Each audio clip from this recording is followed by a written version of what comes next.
Hello everyone, my name's Sam. And I'm Rosie. And we're here from Disloyal Order with a slightly shaky, windy tripod. And we're here with...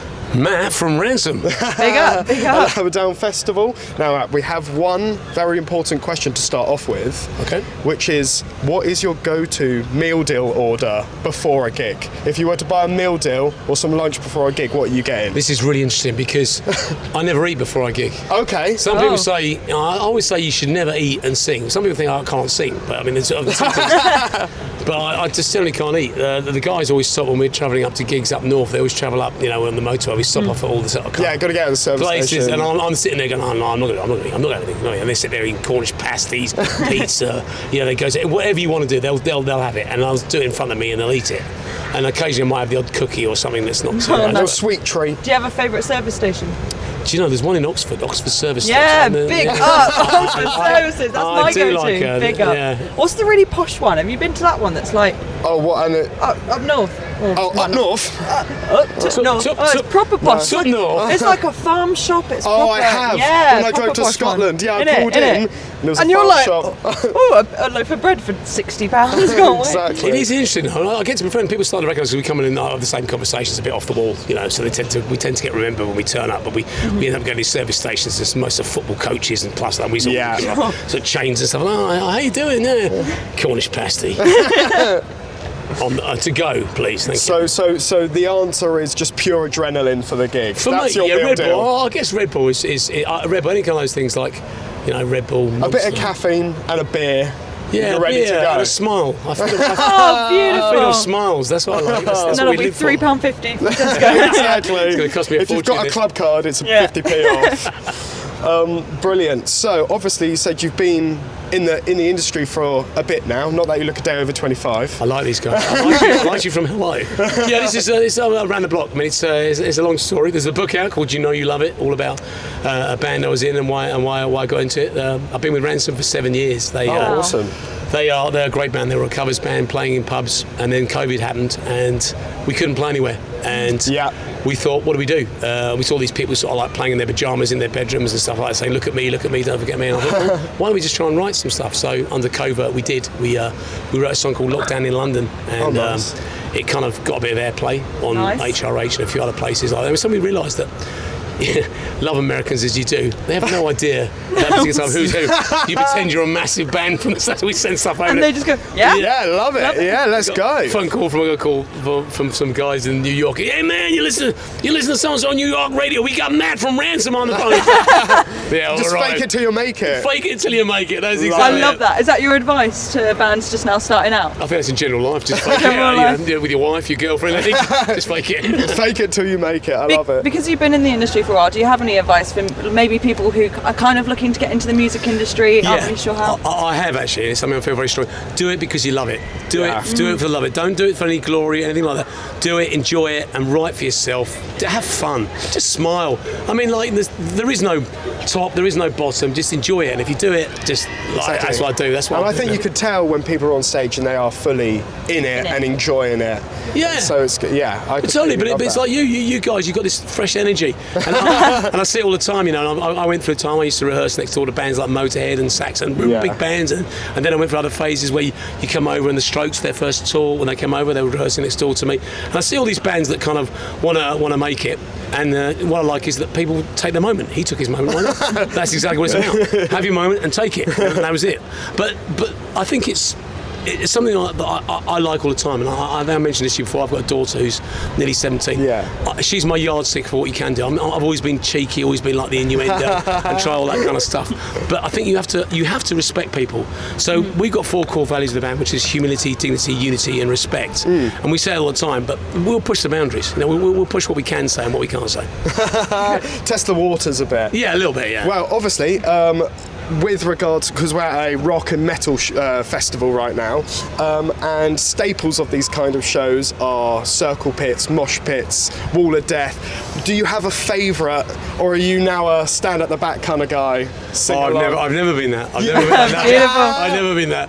And what I like about Harry, who sort of organised Hammerdown, is that he was in sort of he was at Download, and he was sort of like orchestrating the pit, and he was getting all that going. Pit enforcers. Awesome. Yeah. I mean, I guess we're the classic hard rock band. We kind of like you'll get it. We played festivals like we played Alford Rock and Blues the other week, where there was a lot of old people there. But at the same time, I did kids' parties for 12 years. I was DJing kids' parties. That's awesome. And you guys are like, okay, kids, who's better, boys or girls? And they have to say, or non-binary. Wall of death. Yeah, wall of death. Let's do this. And Let's get the cha-cha slide going, motherfuckers. Yeah. Basically, that's exactly it. And then, Love it. And then Slipknot.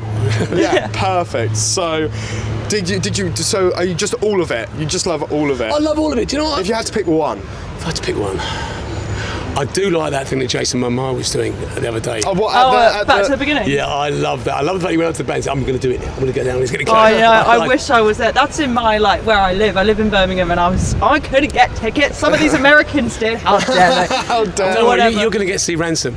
And I grew up watching Ozzy and I Davey heard Roth. that's like a million times better. Debatably.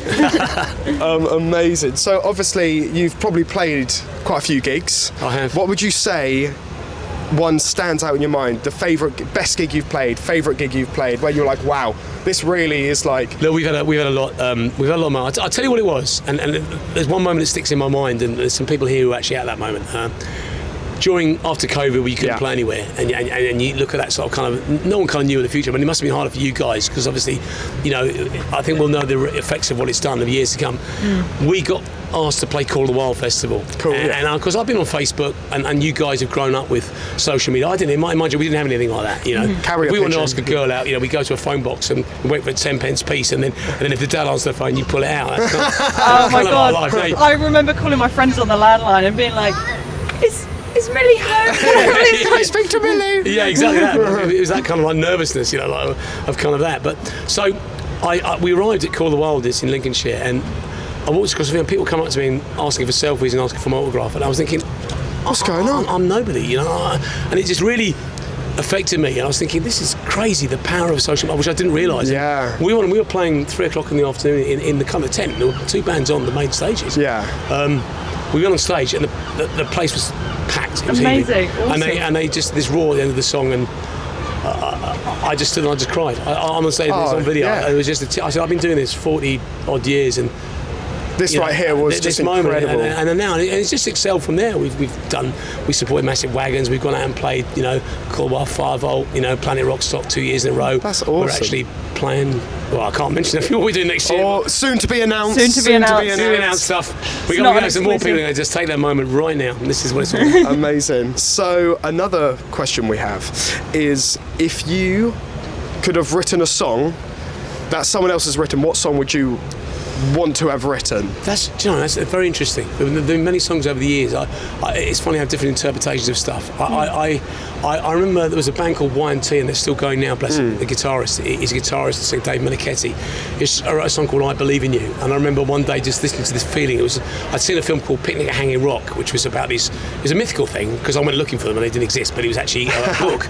But these girls had disappeared, and it was panpipe music to the film and all that kind of stuff. But he wrote a song called I Believe in You, and it was so powerful, and so it meant he wrote it for his wife, and it just kind of, I don't know, I felt it in real time as I was listening to it. Yeah. Oh, amazing. So that if Disturbed had written Sound of Silence, that version. It'd be that one. That version. Yeah. My mum loves that version. I just shout out Claire. He's not very popular at the moment because he's been. No, he's been. Opinion what? Yeah, he got never beat your heroes, right? However, removing artists from that version is an incredible, it's so emotional, beautiful, and that's what it is. If I feel it, like the other week, as you say in Birmingham, when Youngblood got up and did Changes. Oh yeah, amazing! Great. It was incredible. And as a performer, you look at something like that and you think, look, that guy's got his moment. What I think is awesome is so many people that didn't like Youngblood or don't really care for himself literally went, well, I don't really care about this dude, but that was incredible. It was one of the best ones. It's so good that you see that, and I think whatever style of music, whatever genre is respect, and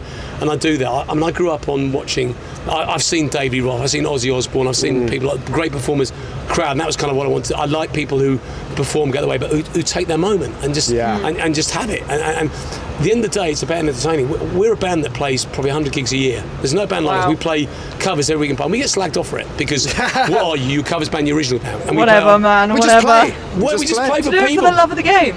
The love of the game. I'm gonna use that. That's great. That's great. So what's next for Ransom? Have you got, I assume, a lot more gigs? Obviously, some stuff that you can't say right now. Well, I'll tell you something now. We're working on some new material. We're going to carry on playing.